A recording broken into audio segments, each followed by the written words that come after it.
the robber baron myth. The myth that in the 19th century was a period in which the rich became richer and the poor poorer.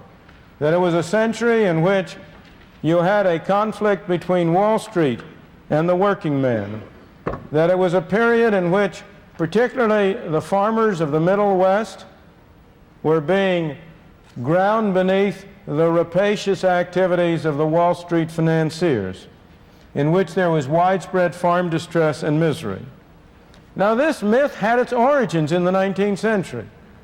It produced the widespread greenback movement that you will learn about in your history books, a party which at one time reached significant size, a party devoted to the idea that all of the problems of the time could be solved if only the government would print enough of those nice pieces of paper which are colored green on the back and which are called greenbacks. It was a period that also gave rise to the free silver movement, to William Jennings Bryan, the silver-tongued orator from North Platte, if I remember rightly, from these areas, who gave his famous speech on the Cross of Gold in 1896 in Chicago at the Democratic Convention, in which he asked whether mankind shall be crucified on a cross of gold. A speech which got him the presidential nomination of the Democratic Party.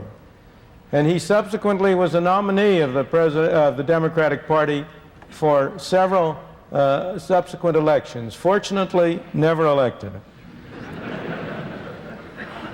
That was a myth. What was the reality? The reality is that there is almost no period in human history which saw as rapid and widespread an increase in the well-being of the ordinary man as the 19th century.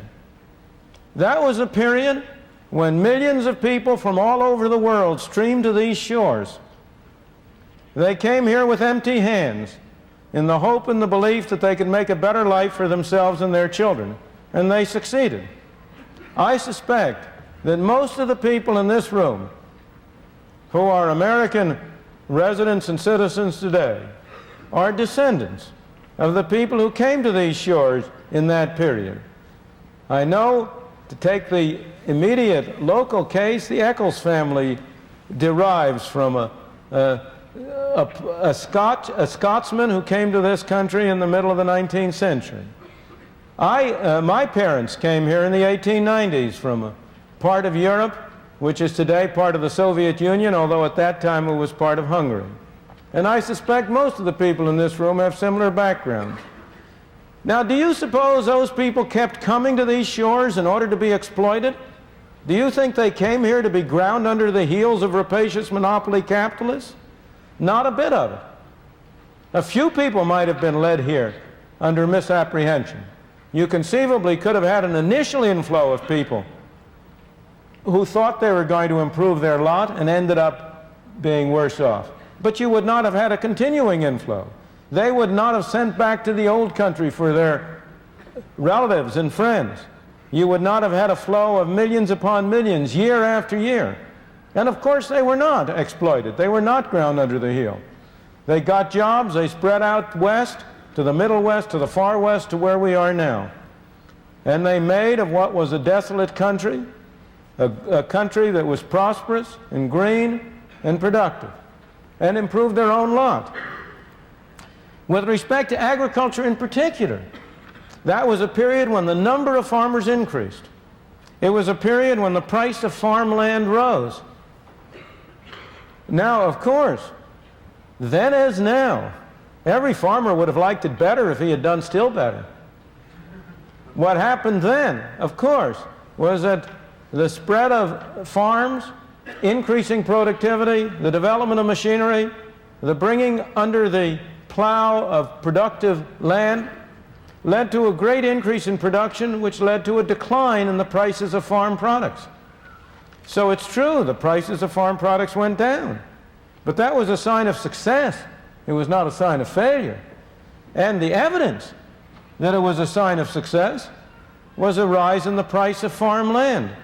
After all, if this decline in the price of products had been a sign of failure, if it had been an indication that the farmer was being ground under the heel of Wall Street, why would people have been willing to pay higher and higher prices for the land from which those crops were produced?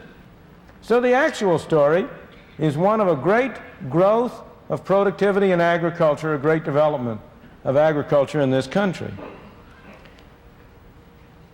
If we turn to the charge that was a period of heartlessness, a period in which the rich were willing to say, let the public be damned, as one man was quoted incorrectly as saying, if we turn to that charge, let me call to your attention that the 19th century, the period when we came the closest we've ever come to pure unrestrained individualism, a period when government spending, the spending of the federal government in Washington, amounted to less than 3% of the national income, when essentially you had no restrictions on immigration and few restrictions on economic activity.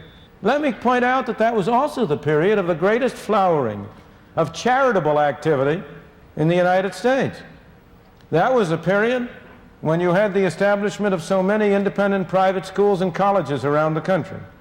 It was a period when the private, non-profit, eleemosynary hospitals grew and sprouted in every city in the land.